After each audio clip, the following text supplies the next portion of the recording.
আসসালামু আলাইকুম রহমতুল্লাহ তাআলা বরকাতুহু। বন্ধুরা, আমার সার্বজনীন কথাটি হলো যে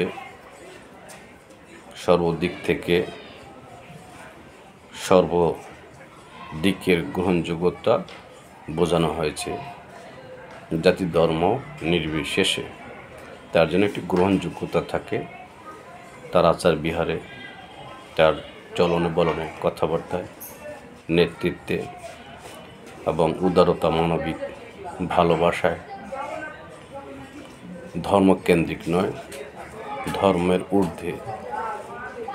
ধর্ম হলো স্বভাব চরিত্র। তো যার ধর্ম স্বভাব চরিত্র ঠিক রয়েছে, সে একটা ধর্মের নিশানা।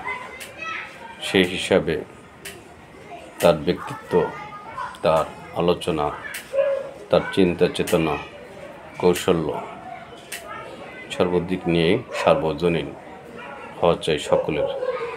এই বিষয়টি আমি বোঝাতে চেয়েছি বা বোঝাতে চাচ্ছি, বোঝাতে সক্ষম হতে চলছি যে অনেক সময় টুপি পরেও পোস্ট দেই আর টুপি ছাড়াও পোস্ট দিয়ে থাকি।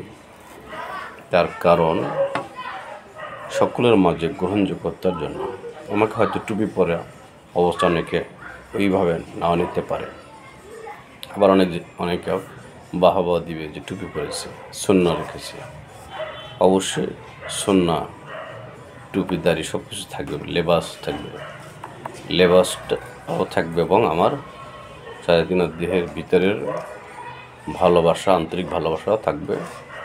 সংসার সমাজ সর্বক্ষেত্রে সকল সৃষ্টির প্রতি আন্তরিক ভালোবাসা, মহব্বত যেন আমার মাধ্যমে প্রকাশিত হয় এবং প্রকাশ ঘটতে পারে, এবং সেরকম কিছু রচয়িতা বা রচনা বা ইতিহাস বা আমার কার্যক্রম যেন সেইভাবে আমি প্রেজেন্টেশন করতে পারি, সেই লক্ষ্যে আমরা কাজ করতেছি। তো সকলে ভালো থাকুন, সুস্থ থাকুন। ধন্যবাদ।